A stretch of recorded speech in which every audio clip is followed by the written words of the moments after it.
Did you know that influence starts with I? I don't mean that as a spelling lesson, but as a leadership lesson. Having the ability to make a positive impact on others is really at the heart of what it means to influence. Influence is the power to effect positive change or gain commitment in people, teams, or organizations for the good of all. Influence starts from within, knowing the I within you, your authentic self. Influence starts with growing in self-awareness, knowing who you are, your strengths, preferences, values, and beliefs.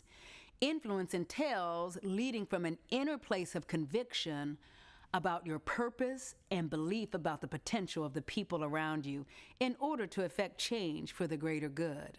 So how do we get started? Well, first, influence is power, and you've got to own your power.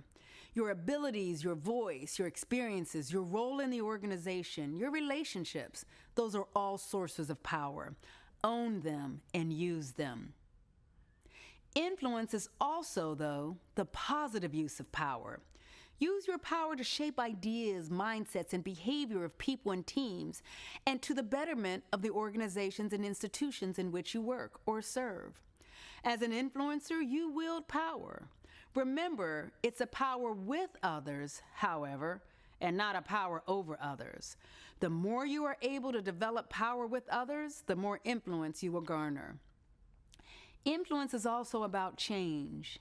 There would be no need to influence if there was no need for change. So look for all the areas that need change and bring your personal skills, gifts, and perspectives to that situation. As a leader or a leader in the making, you help people change. You help organizations change. But you can't make anyone change. Influence is an approach to change that will help you help others change. But you know what? Influence is also about gaining commitment. You've got to show people what's in it for them and gain their buy-in so they willingly want to work for change for the greater good. You will only be able to gain commitment to the extent you influence the perspective of others so that they see how committing to a specific course of action is in their best interest as well as the best interest of the organization, institution, or communities in which they serve. To bring people along for personal and organizational gain in any other way is force, or should I say coercion, or maybe even manipulation. Never forget, ultimately, influence is about people. Respect the people around you.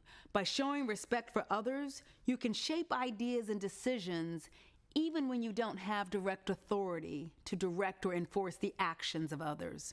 Let's face it, most of us would agree that time's up for a bullying approach to leadership in which the will of the leader is forced upon the people he or she leads. To influence effectively, you must balance setting goals and achieving outcomes with building and maintaining relationships. It takes both. Yet, influence is much more than a skill set. Influence is an approach to leading or a mindset that helps you to grow other leaders. And that's why it's especially crucial for women leaders now.